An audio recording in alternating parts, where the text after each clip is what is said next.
And now, how Santa lost his job.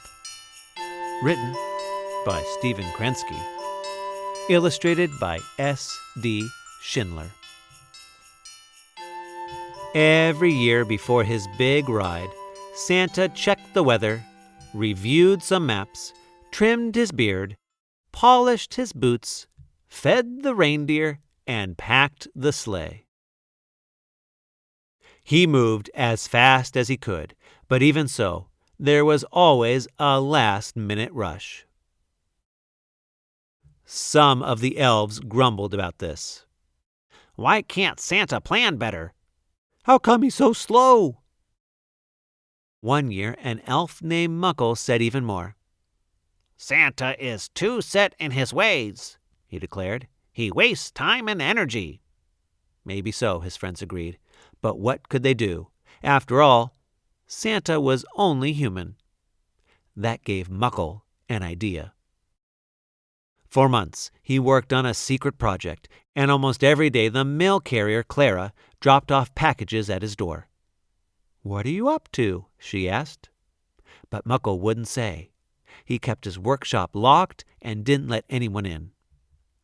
It was late fall when Muckle finally showed off his creation. "This is the Deliverator," he proclaimed. The other elves admired the shiny metal and blinking lights. "What does it do?" they asked. "It's a replacement," said Muckle, "for Santa." Muckle claimed the Deliverator could travel around the world in one night. It could go up and down chimneys with ease, and it could deliver toys in the blink of an eye. Clara heard the news as she made her rounds. "But Santa already does those things," she told Muckle.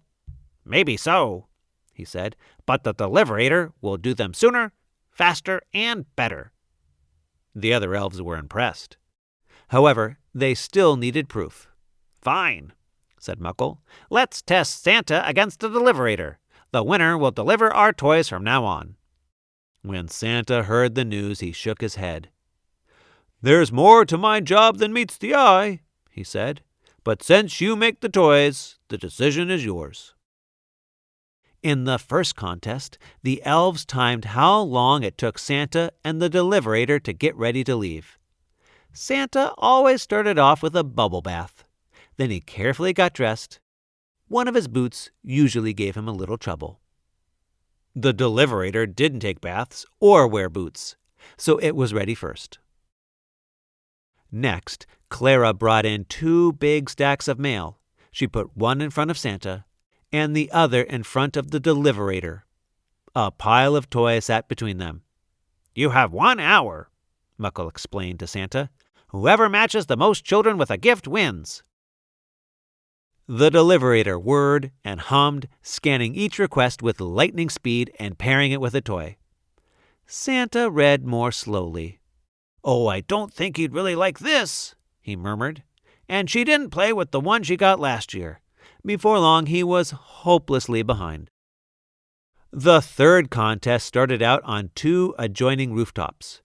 "Go!" shouted Muckle.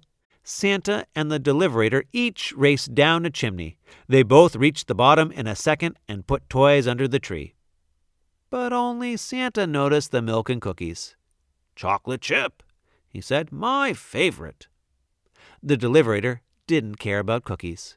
It shot back out the chimney while Santa was still drinking his milk. "I told you," Muckle shouted. "Santa is history." The elves congratulated Muckle on his victory. Only Clara still thought they were making a mistake. "Santa isn't just about meeting a schedule," she said. "He cares about getting things right." But nobody would listen. "We're sorry," the elves told Santa, "but business is business." As the days grew shorter, the elves worked longer and harder. When each toy was finished, Muckle sorted and tagged it. Then it was loaded on board the Deliverator. When it was almost time to leave, storm clouds rolled in. "You should change the Deliverator's course," the elves told Muckle. "Too late," he said. "I've already programmed the route." The elves shrugged. "You must do it anyway and make room for a few more gifts." "But I've already balanced the weight," Muckle protested. Santa never complained about such things, the elves reminded him. Very well, said Muckle, gritting his teeth. He fiddled quickly with the dials and switches. Then, fearing that the elves might ask for even more, Muckle made a decision. Let's go, he said, pressing a button. The Deliberator's rockets fired up and it took off into the darkening sky. But with all the extra weight and new directions, the Deliberator seemed confused. Instead of disappearing from sight, it kept circling overhead. Just a little more power, Muckle insisted. He pressed one button after another. The rockets glowed brighter. The Deliberator spiraled around faster and faster. Meanwhile, Santa was at home trying to relax. But he felt strange having free time on this of all nights. He cleaned and dusted and cooked enough food to feed an army. Clara and the reindeer came over to keep Santa company, but even they couldn't get him to slow down. Suddenly, there was a knock at the door.